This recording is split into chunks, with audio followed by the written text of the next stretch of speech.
Guys, আশা করছি তোমরা খুব ভালো আছো। আমিও খুব ভালো আছি, সুস্থ আছি। বাট আমি অফিস থেকে এসে না ঘুমিয়ে পড়েছিলাম। আজকে তাড়াতাড়ি এসেছিলাম তো খুব ঘুম পেয়ে গেছিলাম, আমি ঘুমিয়ে গেছিলাম। তো তারপর ঘুম থেকে উঠে কি মনে হলো একটু ফ্রেশ হয়ে নিই। তার লাইভ ভিডিও করছিলাম, তাওয়া ভেবেছিলাম ভিডিও করব। আমি যেহেতু ভিডিও করি আর আমি এখন আর ডেলি ভিডিও দিতে পারছি না, বাট আমি চেষ্টা করব ডেলি ভিডিও দেওয়ার।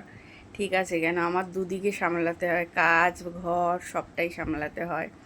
ঠিক আছে, তোমরা আস্তে আস্তে ভিডিও পাবে।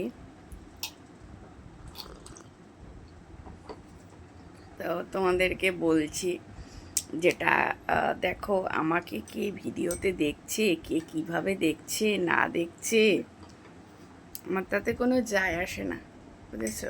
আমার তাতে কোনো যায় আসে না। আমাকে কে ভিডিওতে দেখলো এইভাবে, কে ভিডিওতে টেরা চোখে দেখলো, ইসে চোখে দেখলো, আমার তাতে কোনো যায় আসে না, বুঝতে পারছো? আমি তো আমি আমি তো আর অন্য কেউ নয়। ঠিক আছে, আর আমি কোনো দিন মানে এরকম জায়গা অবধি যে আসবো, সেটা তো এটা তো কোনো ভাববার বিষয় না কারোর, আর কারোর টেনশনেরও বিষয় না, তাই না? তো ভিডিওটা যদি ভালো লেগে থাকে guys, like comment share subscribe করো। টাটা।